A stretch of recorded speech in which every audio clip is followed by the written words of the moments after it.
এখন আমরা 224 number nozzle দিয়ে গোলাপ তৈরি করে নিচ্ছি।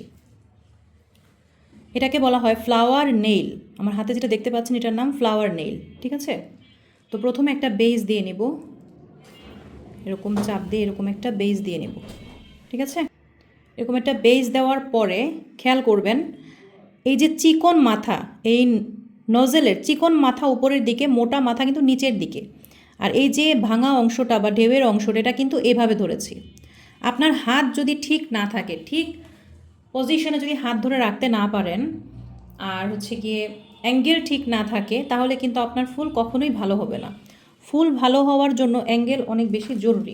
এখন এইভাবে দেখেন আমার ডান হাত কিন্তু ঘুরবে না, বাম হাত ঘুরবে। এরকম করে একটা কলি দিয়ে নিলাম, ঠিক আছে?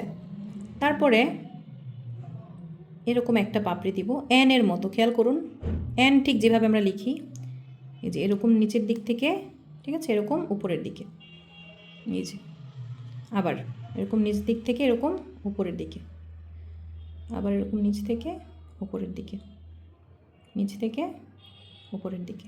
যে দেখুন নিচের বেসটা হতে হবে শক্ত, না হলে কিন্তু ফুলগুলো পড়ে যাবে হেলে। তাই বেস যখনই পাতলা হয়ে যাবে একটু ক্রিম লাগাই নেবেন। আচ্ছা, আবার এটার মাঝ থেকে এরকম করে উপরের দিকে উঠিয়ে দিব। হ্যাঁ, এটার মাঝ থেকে এরকম করে উপরে উঠিয়ে দিব। এই দেখুন ফুলটা।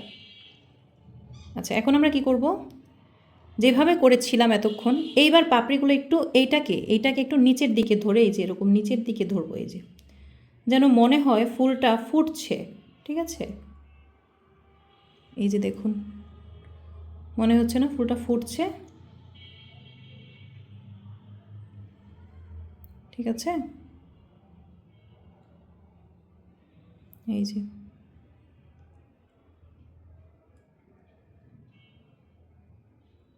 একটা পাপড়ির মাঝখান থেকে আরেকটা পাপড়ি উঠবে, একটা পাপড়ির মাঝখান থেকে আরেকটা পাপড়ি উঠবে। হ্যাঁ, ব্যাস ফুলটা কিন্তু রেডি।